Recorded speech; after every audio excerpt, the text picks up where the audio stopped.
Hello everyone, Pineaaronapple here with the next episode of Doctor Who Series 14, or Season 1 if you're crazy, Episode 3, Boom by Stephen Moffat. And if you didn't read that it was written by Stephen Moffat, you'll know when you watch the episode.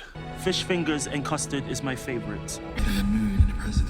But you know, at least most of these are woven into the story well. This is quite different from what Who's done in recent years. It takes very little, 3 sets, a couple of war props, and is mostly focused on the characters and the drama between them. But while pretty good, maybe the best of the season so far, it can't be perfect. So let's get into the episode and see if we can suss out the good from the bad. We start off with the cold open that gets a lot done in little time. We meet 2 soldiers, and while different from previous appearances, the nice mix of church and army in the outfit match what we're told later, that they're members of the Church of the Papal Mainframe, who cropped up a fair amount in the Moffat era, and split into multiple chapters. So thank God this isn't the Kavarian chapter, because they'd shoot the Doctor on sight. That'd be a bit of an anticlimax. And like the integration of this church, most of the references to Moffat's work fit in well in the story, as I said before. Sure, some of them are a bit obvious when you know it's specifically Moffat writing the episode. Just to heighten the stakes, Joe Anderson, playing currently blinded soldier John Francis Vater, is called by his daughter, Splice Allison Vater, played by Kaylin Springall. And they have a good dynamic for the little contact we see between them. Although the way he signs off to her, kiss kiss, is overused as an emotional beat later on. The 2 soldiers make their way through the battlefield, and through some pretty natural dialogue we can glean a couple points. That they don't see who they're fighting, there's a fog problem on the world, and that the ambulances, brought from Villengard, are going a little haywire, and go wherever they sense combat. While the ambulances are a little jank, and Susan Twist as the interface is a little flat, sometimes a little nonsensical, the sort of wordplay Moffat sometimes implements, such as Doctor meaning Great Warrior to some people, is used well here, giving the same uncomfortable feeling when these 2 speak about the ambulances being afraid. Back at base, Splice comes upon a friend, another soldier, Mundy Flynn, played by future companion Varada Sethu, speaking to her clear love interest, Canterbury James Oliphant, played by Bhav Joshi, attempting to change shifts with him, with some pretty well-masked explanatory dialogue on how the church's ranking system works, eventually tempting him with a look at her new hidden tattoo, but it's on another soldier. Cheeky. But the romantic tension is clear between them, even if it's not to Mundy. Now, Varada Sethu does a good job in the role this episode, but I do have a problem with her appearing here. It just frustrates me. In the commentary and interviews, Russell is saying, "Ooh, look here! How does this tie into her being in the next season? Wait and see." And his mystery boxes are getting bloody ridiculous. Since the giggle, we've gotten the Master's Tooth, the one who waits, Susan Twist and Triad, Ruby's origin, and now Varada being here for some reason. Enough is enough. I swear, if another mystery box is introduced next episode, I'm going to England, hunting Russell down, and launching a brick into his car at 73 miles an hour. The soldiers are making headway, but the one who can keep his eyes open, Carson, falls down a hill into a landmine, showing us in pretty brutal detail how they work, as he is immediately exploded. John is captured by the ambulance and is brutally terminated since his eyesight makes him a liability in the battle. And although the ambulance is shot creatively, all jagged and unsteady, seemingly emulating John's eyesight, it is a little distracting. He knows what's going to happen, so leaves a final message. kiss kiss. And while uttering a phrase many Australians have come to hate, the ambulance executes him. You from the media, tell the Prime Minister to go and get from Nelligan. We really enjoy doing this head. We cut over to the Doctor with a nice shot who hears John's screams and tells Ruby to hang behind while he runs into the smoky battlefield, managing to see the ambulance but land himself on the mine, running into the credits. I like the way his heroic theme cuts as soon as he steps on the landmine, being changed for some tense ambiance, but that's immediately ruined by the credits starting. They had a good idea, they just paved over it. Ruby exits the TARDIS to hear the Doctor singing and calls his name a bunch, finding him in the pit, on the mine, while he sings the Skyboat song to keep himself calm, as any disturbance could set the mine off. The lights on the mine giving us a pretty clear, if a little janky meter, Sure, it helps build tension, but there are movements where you feel like it shouldn't advance as far as it does, or you're left wondering why it isn't advancing at that time.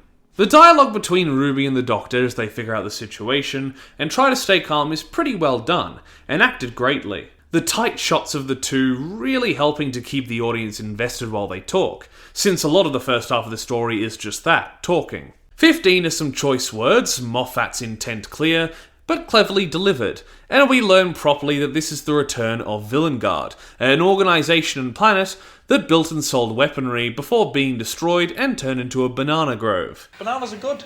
Introduced in Moffat's first story of the revival, The Empty Child and the Doctor Dances. This is probably the most imminent danger 15 has been in, and the acting shoot he puts in here is fantastic. Sure, he cries a little too frequently, and it disappears between some shots, even when he leaks a little from the nose later, but the way he rambles and attempts to stay calm is different than what we've seen before, in the last episode being scared shitless and running. This being a very different situation, and a much darker tone, both in the text and cinematography. Seriously, it was sunny outside this morning and I had to close the curtains to get a clear look at the screen. 15 sends Ruby away to see what the previous screaming was about and to find him a decent counterbalance to stop him from having to stay on one foot. Ruby makes it to where the ambulance executed John and finds a tube with his name on it, only to be scared by drones above who clean up the smoke, giving Ruby and us a great view of the surrounding space. And 15 tells us it's her first time on a new planet. And it's a good moment, but the last episode had a 6-month time jump. Are you telling me in all that time all they've done is go to space stations and Earth? Church on Ruby Road, Earth. Space Babies, Space Station. Devil's Court, Earth. And I'm pretty sure Mancoopolis, which I haven't read, is on Earth. I know it's been said Russell intended for Devil's Court to be episode 2, but now it's feeling even more like it should have been the pre-finale story. Ruby brings the tube back to the Doctor, apparently a suitable counterweight, and thanks to his demeanour, she figures out that it is like a cremation urn that she guesses, but is John's body compressed into a flesh tube. Ew. Oh, I'm having a day. In a clever turn, he has her toss it in her hand to weigh it, and he wants her to throw it to him to counter, but she doesn't want to take that risk, tensely inching towards him. Which is a great moment between them, and she gets super close to him, like she could at least do him the favour of standing at arm's length. He says possible goodbyes, and in yet another musical performance, I guess songs are just their thing, and on the final word, after some babbling, they make the trade, him getting to put his foot down. The landmine only advances a little, but with strange timing, and he speaks a strange poem that is of course a Moffat reference, but might be about Missy, so that's a bit to unpack. But he calms down only for the tube to activate, bringing up an AI hologram of John, with elements of his personality, including his catchphrase a lot, but we see that the AI is programmed to be as lovingly tender to Villengard as possible. Sorry, killed by an ambulance. Life is cheap. Patients are expensive. The Doctor tells us the ambulance cost, so they only heal according to an algorithm to maximise profit. And now is when Splice turns up, and boy is she just the most annoying character until we get to the end. And I get that she's there for the commentary on the good side of faith, as Mundy's faith is insulted later, but God, her "I want to see my daddy even though you're giving me constant evidence he's dead and I don't care about it" shtick is just frustrating. And I suppose the young actor is doing what she can in the role, but still. Just to be extra sad, she tells us her mum is in heaven and her dad is all she has. And as the hologram comes back, Ruby tussles with her to keep her away from the mine, devolving into wrestling on the ground. Ruby eventually gets her calm, and we get a little demonstration on how the mine works. A twist. It uses the body standing on it as energy for the blast, and the Doctor, being who he is, not only puts Ruby in danger, but his body exploding would put a dent in the planet itself. Mundy shows up, just to make the Doctor more tense, looking for Splice, and she figures out the situation, well, most of it. And she introduces herself as an Anglican Marine and wants the Doctor to drop the tube, thinking he's dead anyway. Might as well make sure the tube is okay. Great name, Monday Flynn. You should marry Ruby. Then you'll be Monday Sunday. Go on, get married. I'd laugh every day. 15 gets some good nudges about the church in, and Mundy gets a call from Canterbury, who is worried about their enemies that no one sees. The Castarians might be on the move. But she hangs up, going all tsundere. 15 asks about Castarians and drops another clever bomb I only realised just before he tells us.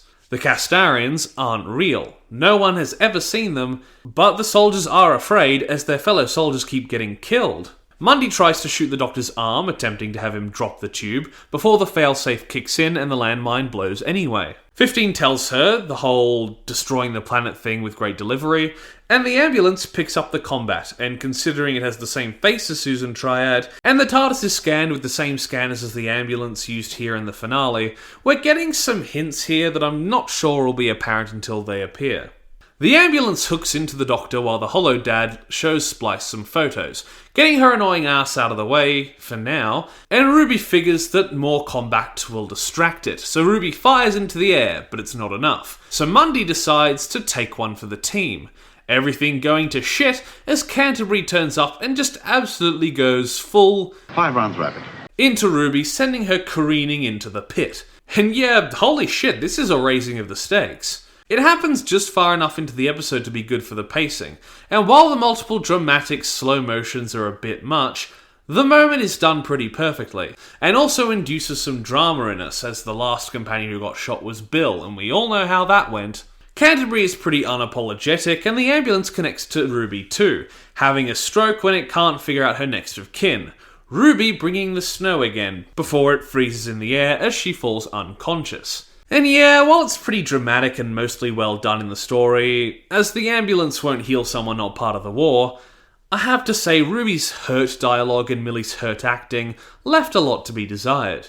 But we don't have to worry about that while she's unconscious. The Doctor is having a bit of a rough time as Mundy confirms the Doctor's diagnosis of the bomb's size, and Canterbury does all he can to save Ruby, now attempting to hack into the robot to give her care. It's now 15 tells us the truth. The Marines need to surrender. The landmine, if we've forgotten, is Villengard, so it's theirs. They need to surrender because, as the Doctor uses Ruby to figure it out, the Villengard tech came when the Marines landed and advertised their presence, meaning the algorithm in the tech is killing just enough Marines to keep them fighting and buying. Super fucked up, but great commentary from Moffat. Honestly, this feels sort of like a Big Finish episode in the best way possible. 15 bashes their faith in their god and war, but Mundy needs proof, you know, the opposite of faith, and 15 points out just how fucking stupid this is coming from her. Like those videos of Christians and atheists arguing, they go, "Prove God." No, you prove there isn't a god. Like, babes, you're the one saying something's there, it's on you to prove that. I like that argument and the way this episode uses it, but being undecided myself, not religious in any way, but I agree there's a possibility of something being out there. So I have no quarrel with anyone's belief system, as long as they don't use it as a crutch like to say, hate people different from them. But I think this episode gets it just right in making this point, but not actively insulting any religious viewers. 15 needs to find proof, so uses John's love for his daughter to have him go into the network and find said proof, sharing a lovely moment. Canto and Mundy have their little crush talk, and predictably tragedy comes as, just as they're confessing, the ambulance executes Canto for attempting to hack it. And I didn't care much for him, but as the hologram gives Mundy his last message, you really feel for Mundy here as she blames herself.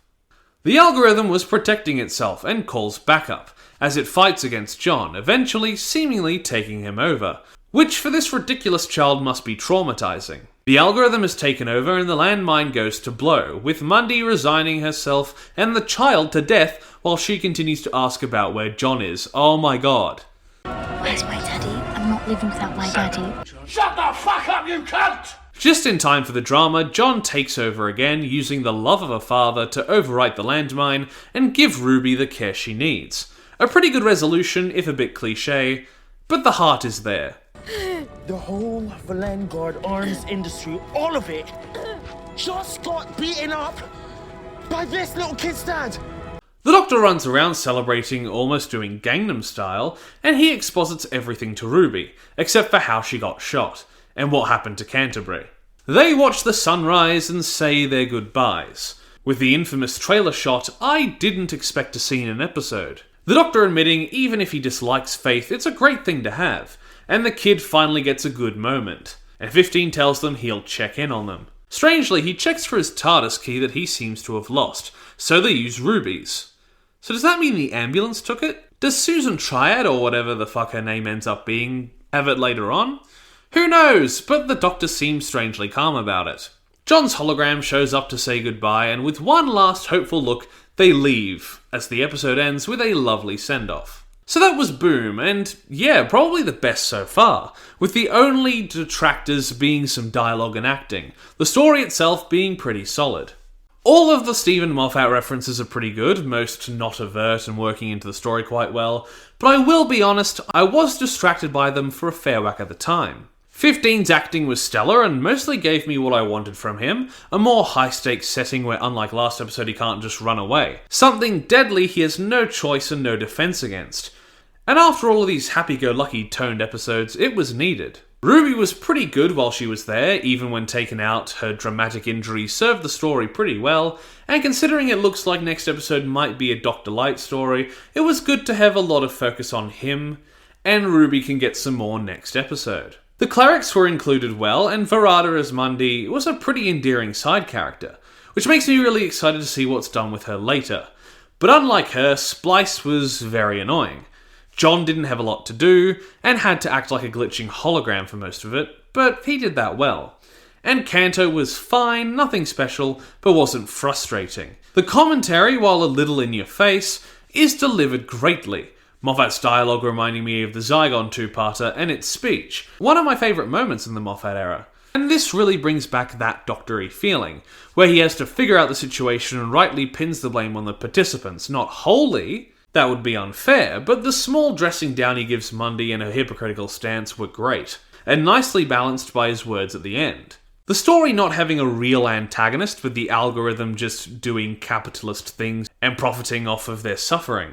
Deaths and war is very prevalent, and felt like something an older story would do, or maybe a classic Star Trek commentary. But it was handled very well here, and as said before, while cliché, the power of fatherly love overcoming the heartless industry was done well.